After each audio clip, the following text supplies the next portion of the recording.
Greetings, friends.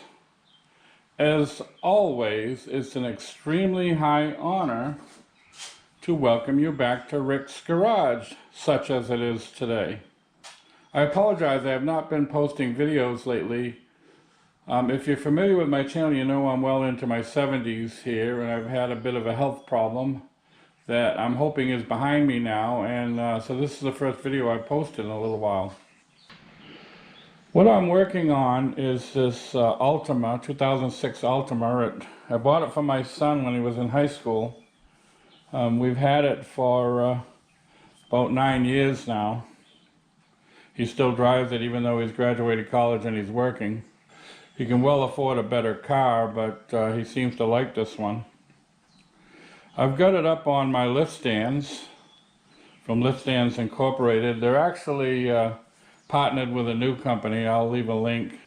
I'm replacing the catalytic converter pipe in this car, and I really didn't plan on covering this repair, but I ran into a problem that I thought I would show you.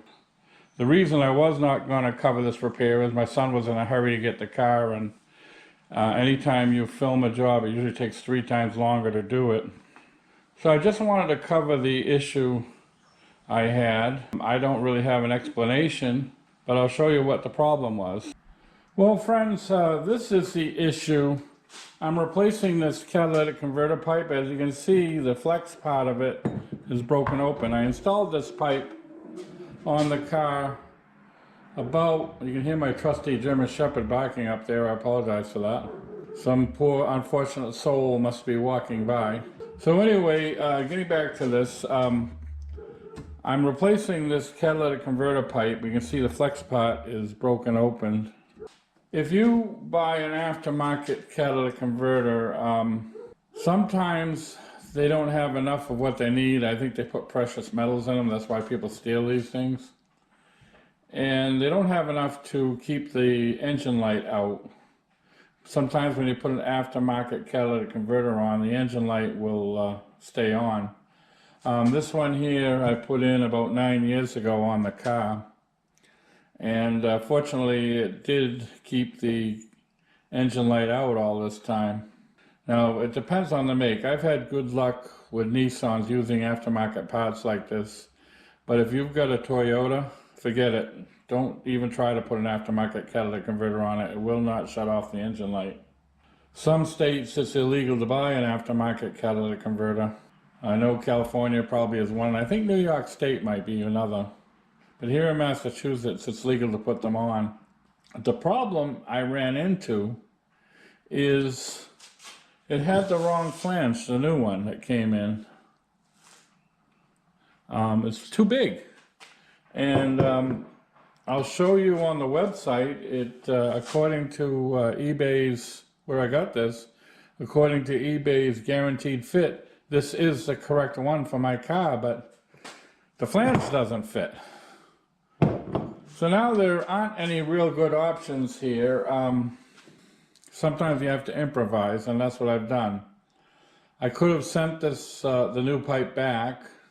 Would have taken several days for them to get it and several days for them to send me another one if they did do that. And then there's no guarantee I'd get one that would be exactly the same as this and would not fit. The other option would be to go locally and buy an original equipment catalytic converter, which would be upwards of around $400 or $500. That's not a good option either. So what I've done here, as you can see, the new pipe that came in, I cut the flange off. And then what I've done is I cut the flange, as you can see, off the old pipe. And I've already welded the old flange onto the new pipe and installed it, and I'll show it to you right now. Now please, nobody make fun of my welds. I am not a professional welder. I don't claim to be a professional welder, but the weld will hold. Well friends, the car's running. It's been a couple of weeks since I replaced this catalytic converter. You can see my engine light is no longer on. So evidently this aftermarket catalytic converter on this particular vehicle had enough of whatever it needed to shut off the engine light. Well, friends, that's all I've got. I apologize for not showing the entire repair, but I just wanted to cover the fact that sometimes when you're working on a vehicle, you have to improvise. And that's what we did in this case. The car is now quiet, the engine light is off, and hopefully this pipe will last another 9 years. So I want to thank you once again for watching Rick's Garage. Before I go, I will post 2 videos to your left. One will be a video on my lift stands. As I said earlier in the video, they've changed the name of the company. The gentleman that originally invented these couldn't keep up with demand. It took me 3 months to get mine when I ordered them. And so I did an update on those lift stands, and I'll link that at the end of this video. And the other will be something I hope you find of interest. And to your right, as always, will be a picture of my avatar in the form of my very trusty German Shepherd. By all means, feel free to click on that should you wish to subscribe to my channel.